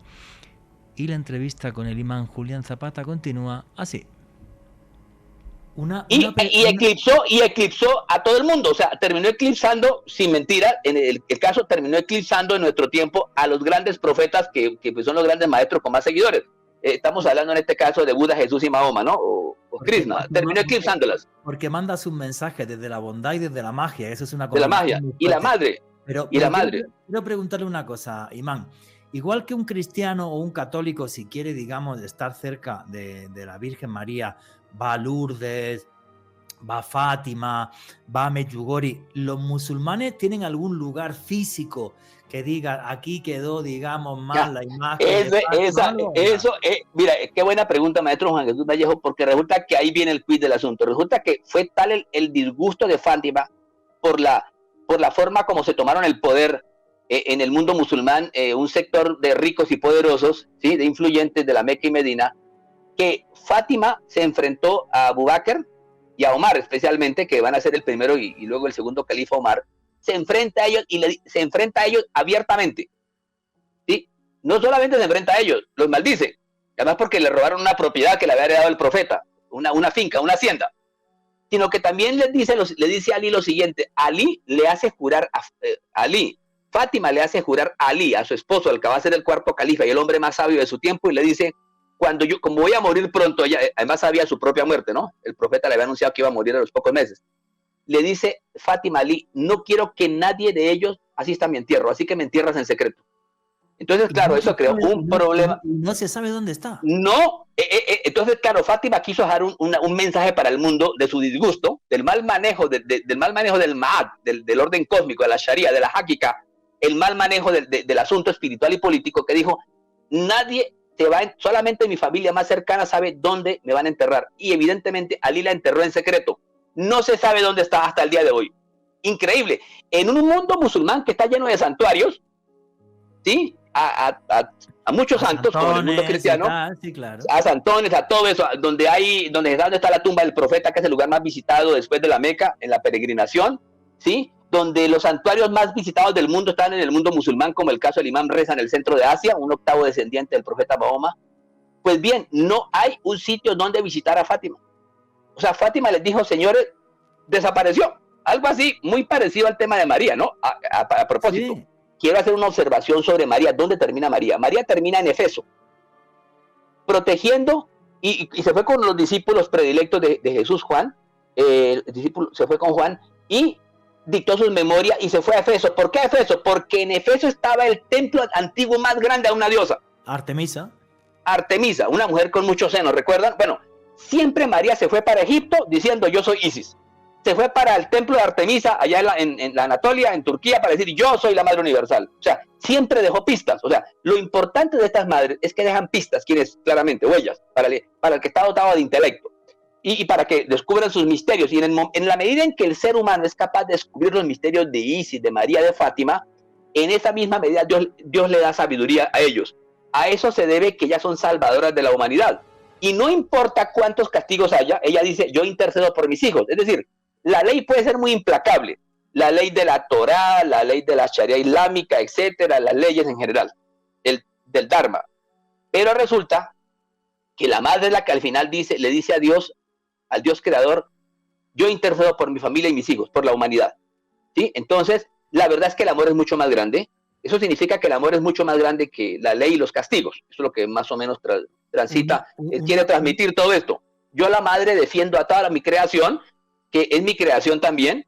Sí, soy la señora de los cielos y la tierra e intercedo por ellos. Así que no importa qué tan mal se porten, les doy oportunidad hasta último momento. Es el asunto, es la bondad, es el rostro de Dios bondadoso. Es la bondad de Dios que intercede contra los hombres y por encima de esas leyes, como ha dicho usted, de la Torá, de las leyes del cristianismo, de la Sharia, es la gran intercesora. Pero también otra pregunta desde mi desconocimiento del Islam, ¿vale? De ciertos detalles del Islam. ¿Los musulmanes, igual que los cristianos, le rezan a la Virgen María alguna vez para pedir favores como intermediaria ante Dios o a los santos, hacen lo mismo con Fátima? ¿O no? Correcto. De hecho, correcto. No solamente los movimientos místicos sufis musulmanes y esotéricos chiitas. Hay que recordar que Fátima tuvo un gran... Mire lo que es el tema de Fátima, cómo se entroncan todas las madres. El último gran imperio musulmán, uno de los grandes imperios musulmanes, lleva el nombre de Fátima. Se estableció en Egipto. Qué curioso. Isis y María en Egipto. ¿Sí? Y curiosamente el imperio musulmán, el único imperio musulmán. El imperio fatimí, correcto. Sí. Correcto. El único imperio que lleva el nombre de una mujer en la historia del Islam es el nombre de Fátima. Y además los famosos emperadores y califas musulmanes que fundaron la ciudad del Cairo, la Universidad Al-Aqsa en Egipto, son descendientes sanguíneamente de Fátima y del profeta Mahoma y Ali. Son hijos de Fátima. Entonces, qué curioso.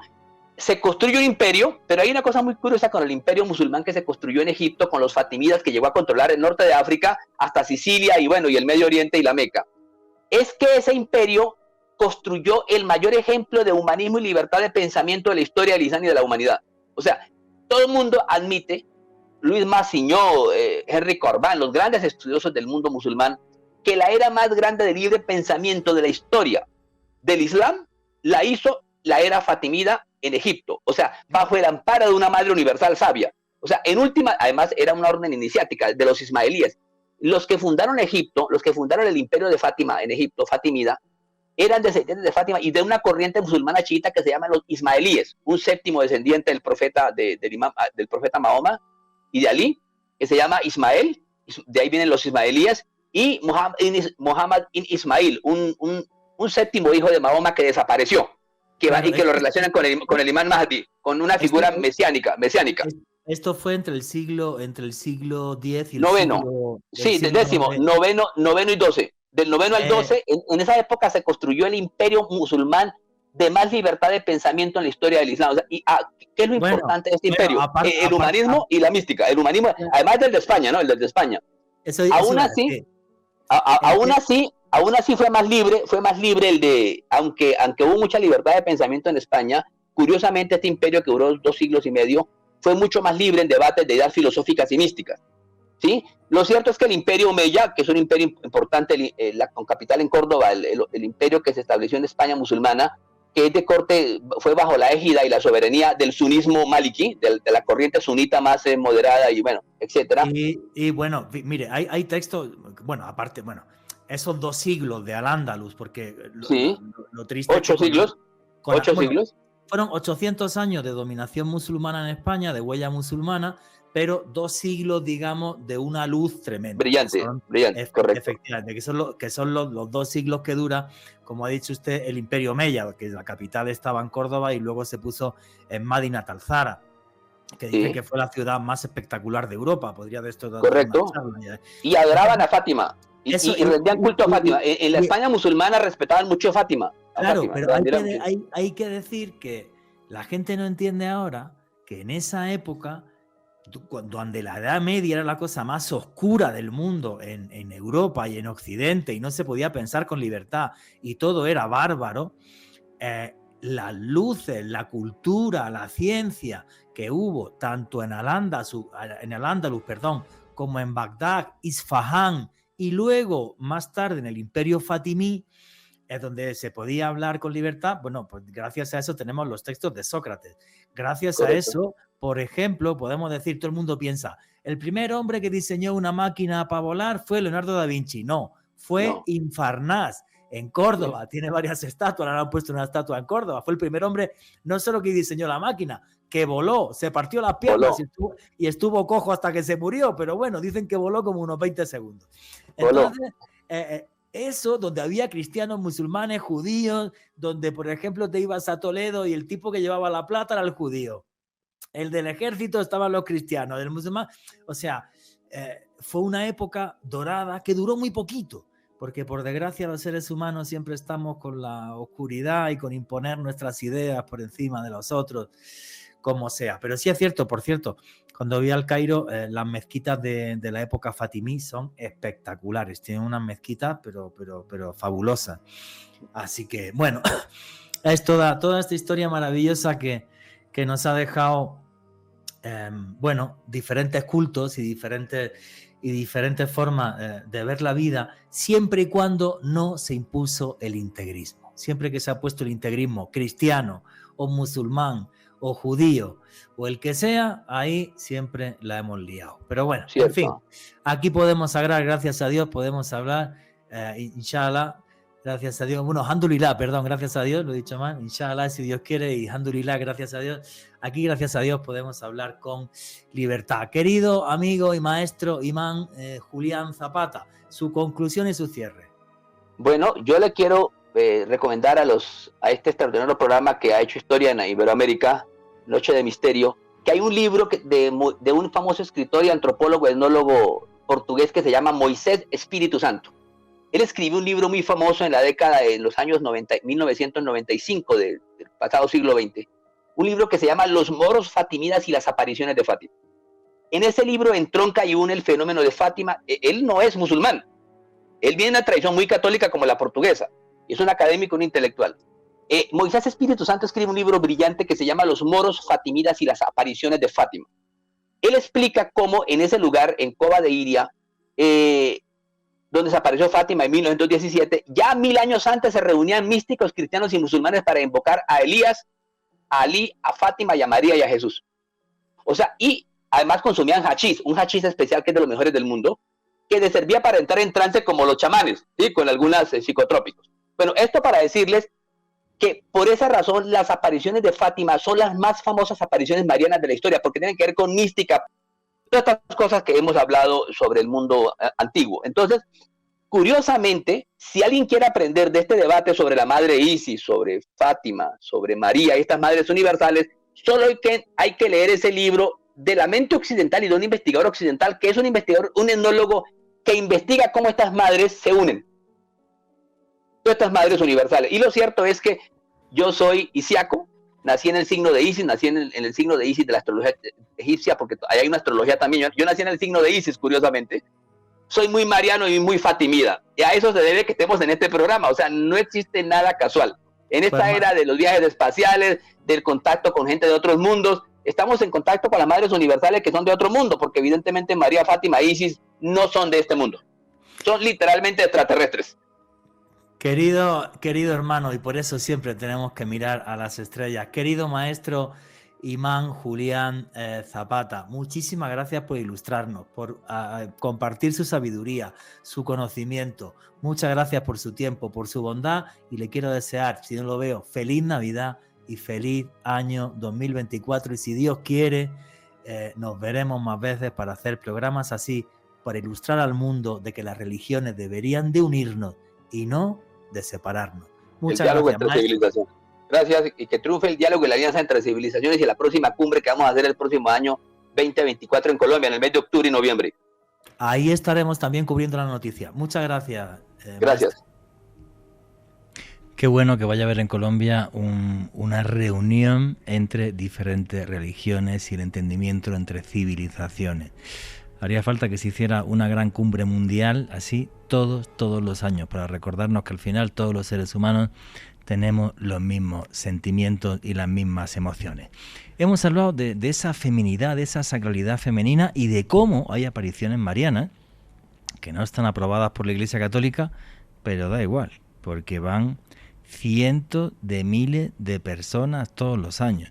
y la más importante a nivel mundial, con diferencia, es Medjugorje en Bosnia-Herzegovina.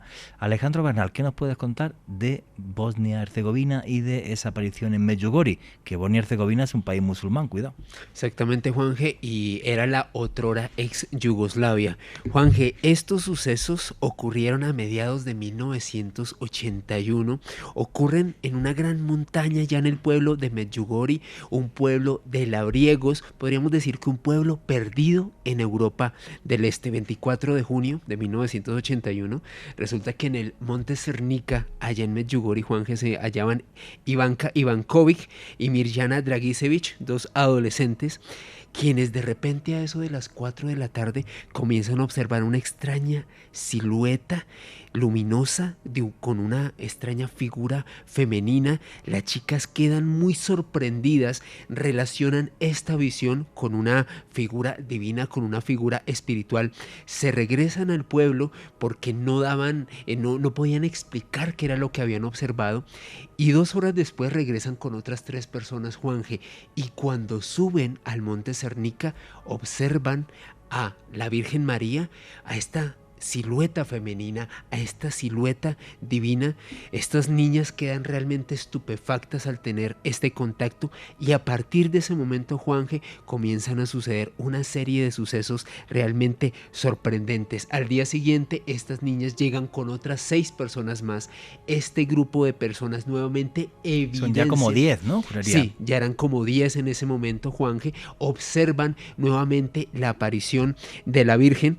Un día después, como ya esta noticia se estaba regando por todo el pueblo y por buena parte de la otrora ex Yugoslavia, Juanje, deciden arrestar a estas infantes, deciden prohibirles subir a este lugar. Pero resulta que un día después, 28 de junio de 1981, llegaron 10.000 personas al monte Cernica. Era imposible que la policía o el ejército detuviera tal cantidad de personas a tal romería, y esas 10.000, Juanje, fueron testigos del avistamiento, de la aparición de esa figura luminosa sobre la cima del monte Cernica en Medjugorje. Obviamente, ante tal romería, el que era el gran sacerdote, el párroco del pueblo, el padre Jozo Sopko, es como la persona que se apersona, comienza realmente como a intentar darle orden a esto, que no se armen tantas romerías. Era imposible realmente contener tal cantidad de personas, tan así que las autoridades yugoslavas llegaron a decir: eso es que este tipo se inventó aquí un cuento, fragó un bulo. Arrestan al padre Jozo Sopko. Sin embargo, los meses pasaron y seguía habiendo tal romería de personas en el monte Cernica que dijeron: o sea, claramente aquí está pasando algo raro, este tipo no se lo inventó, esto es algo real. Liberan al sacerdote, Juanje, 17 meses después. Y desde ese momento y en esa fecha, desde mediados de 1981, Medjugorje comienza a convertirse en el gran epicentro de apariciones marianas desde hace unas décadas a nivel mundial. Sí. Es impresionante, Juanje. Del 24 al 29 de junio de 1981, estas apariciones sobre el monte Cernica realmente pasaron a la historia. Se dice que hacia marzo de 1985, unos meses después, nuevamente ocurre una aparición en una sacristía del pueblo de Medjugorje. O sea, parece que esta figura luminosa, esta figura divina se presenta ahí. Se dan cuenta que el fenómeno ya no solamente se circunscribe al monte Cernica, sino se presenta en diversas partes de este pueblo de Medjugorje. Y estas niñas, Juanje, Mirjana Dragicevic y las otras, comienzan a recibir una serie de mensajes de esta señora, de esta Virgen, que básicamente estos mensajes trataban de advertir a estas niñas que era necesario que los seres humanos, que el hombre volviese a tener un contacto más directo con Dios, que volviese a tener espiritualidad. Esta señora veía que claramente esto estaba muy difuso, muy perdido en el mundo actual, y hacía un llamado a que nuevamente retomáramos esto. Y entre 1984 y 1985, de acuerdo a los investigadores que han estado en Medjugorje, Juanje, se produce algo que se conoce como la revelación de los 10 secretos de la Virgen de Medjugorje.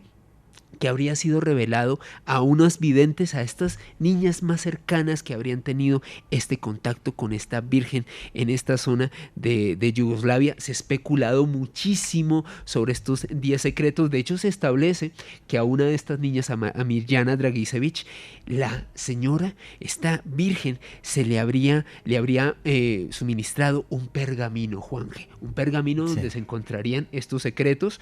Es un pergamino que, de acuerdo a los estudiosos, es bastante misterioso y enigmático porque solamente puede ser leído por Mirjana Dragicevic. Lo que dice esta niña es que en esta revelación de este misterio, la Virgen le dijo que únicamente ella y otros videntes podrían leer las palabras y el mensaje que se encontraría en ese pergamino, pero si otra persona accede al mismo, no podría acceder a esta información. Tal y como tú lo decías en la introducción de este mini dossier, la Iglesia Católica, el Vaticano, no lo ha reconocido oficialmente, pero las romerías son impresionantes, Juanje, y claramente el epicentro de apariciones marianas desde hace 40 años.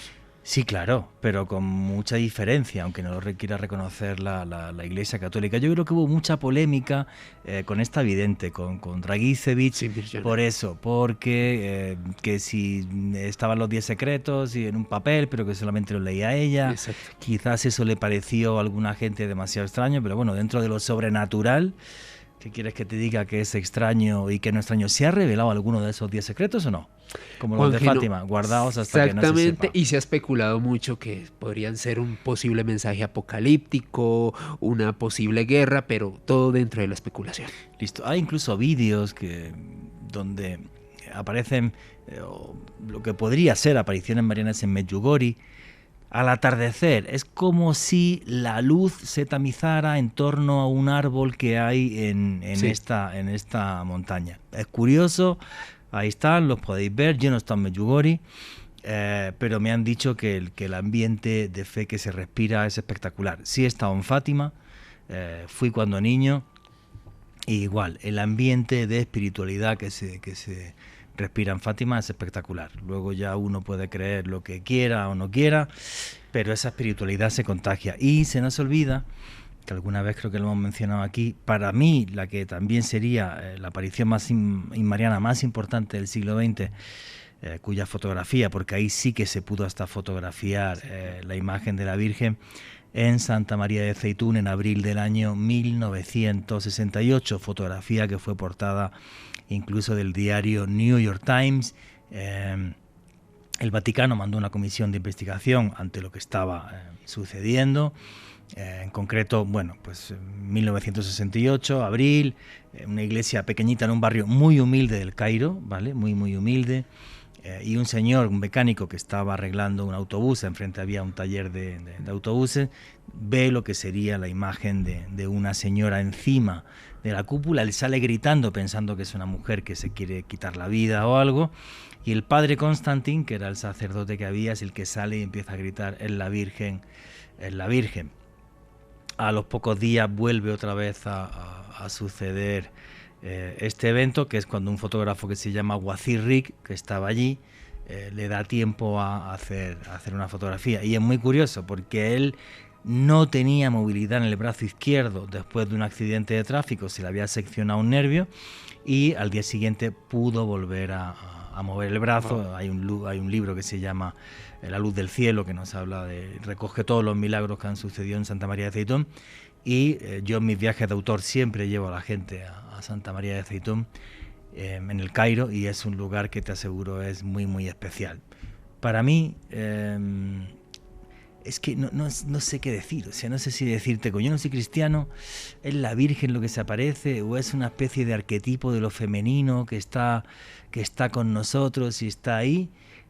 No puedo hablar de Medjugorje. Fátima fui de niño, pero Santa María de Zeitún, yo que no soy cristiano, siempre que voy rezo. Me das una idea. Lo que se siente allí, no te lo puedes imaginar. Y que tú me decías, Juanje, que algunos de los viajeros que te han acompañado en tus viajes se han sentido profundamente conmovidos. O sea, no es simplemente una percepción tuya, sino que realmente tiene una espiritualidad especial ese lugar. No voy a dar nombres, pero me pasó con un chico, por ejemplo, que vino, no voy a decir el país, latinoamericano, obvio. Y no, y yo le di la charla a la gente, hago que nos pongan un vídeo, ¿vale? Antes de entrar, que está en español, donde ves las imágenes de la aparición y puedes comprar incluso las imágenes de la copia de la fotografía de Wazir Rick. Baratísimo, ridículo el precio. Y bueno, pues di la charla, tal historia, y me pasó que una de las personas que venía conmigo, bueno, pues se arrodilló, rezó, tal, y cuando a los pocos días estábamos ya navegando por el Nilo, y ya llegó y me dio un abrazo y me dijo: oye, Juanje, yo llevaba 20 años sin rezar, me había pasado X con mi madre y tal, y mira, en este sitio, y te lo agradezco y tal, y dije: chico, yo te muestro los sitios y te digo lo que sucedió ahí, y cada uno que conecte como quiera. Yo no soy gurú de nadie, pero sí son experiencias que realmente son impactantes, ¿vale? Y me parece muy bonito porque efectivamente esa espiritualidad y ese halo de luz que tienen estos sitios, no me preguntes por qué, pero te aseguro que se contagia y que te impregna. Alejandro Bernal, tu conclusión y tu cierre, amigo. Yo, como conclusión, Juanje, quiero comentar que me parece maravillosa esa relación entre la divinidad y, en este caso, algunos de los lugares más humildes del mundo. Nos decías hace unos instantes la aparición de la Virgen de Santa María de Zeitún en un barrio muy humilde del Cairo. En este caso, la aparición de la Virgen de Medjugorje en un pueblo olvidado de Europa del Este, un pueblo de solamente labriegos. Es como si la divinidad, como si Nuestra Señora la Virgen prefiriera manifestarse en estos lugares tranquilos, con gente humilde. Cova de Iria, en Portugal. Exacto. Ni te cuento. Otro pueblo súper olvidado en Portugal, Juanje. Sin importancia alguna. Así que me parece maravillosa esa relación. Creo que es también una lección de espiritualidad y una lección de vida. Y a mí me pueden seguir en redes sociales, en Twitter, Instagram y TikTok, en @alebernalpress con @. Pues señores, nunca olvidemos que todos venimos de una mujer. No hay nada como el amor de una madre. Y ese amor de una madre no es solamente el que hemos tenido de nuestra madre biológica. Ese amor es universal y se ha ido repitiendo en la figura de Isis, en la figura de la Virgen María, en la figura de Fátima y en la figura de mujeres que pusieron un grano de arena para hacer un mundo mejor, para recordarnos que el poder del amor es imbatible. Péguense a la luz y les aseguro que merece la pena ir a uno de estos lugares a impregnarse de esa energía maravillosa. Y nunca olviden que vivimos en un mundo mágico porque está repleto de misterio.